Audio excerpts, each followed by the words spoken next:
Hello everyone, अस्सलाम वालेकुम and welcome back to diary of me. आज हमारा जो मौजू है वो है कि एक पेशन गोई किया गया है जो कि राशिद खान की तरफ से किया गया है। इस पेशन गोई में क्या बातें की गई हैं वो आपके सामने रखते हैं।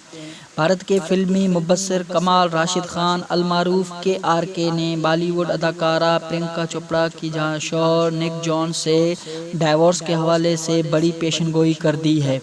उन्होंने अपने हालिया ट्वीट में प्रियंका चोपड़ा और निक जॉन से मुतल्लिक पेशन गोई करते हुए कहा है कि आइंदा 10 बरस में निक अपनी अहलिया प्रियंका को डाइवोर्स दे देंगे।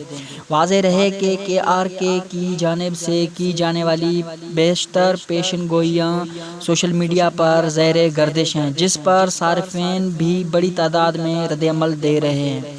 एक सारिफ ने कहा है कि इस शादी का 10 बरस मज़ीद चलना मुश्किल है और वो दोनों ये पहले से जानते हैं। ख्याल रहे कि दिसंबर 2018 में प्रियंका चोपड़ा ने अमरीकी गुलकार निक जॉन से मैरिज किया था, लेकिन अब ये पेशन गोई सच होती है या गलत, ये तो आने वाले वक्त में पता चलेगा। आप इसके बारे में क्या ख्याल रखते हैं? अपने ख्यालात का इजहार हमारे साथ ज़रूर करें, नीचे कमेंट सेक्शन में कमेंट करें। और अगर ये वीडियो आपको अच्छा लगे तो काइंडली इस चैनल को ज़रूर सब्सक्राइब करके वीडियो को आगे शेयर कर दें। Thank you so much. अल्लाह हाफिज़।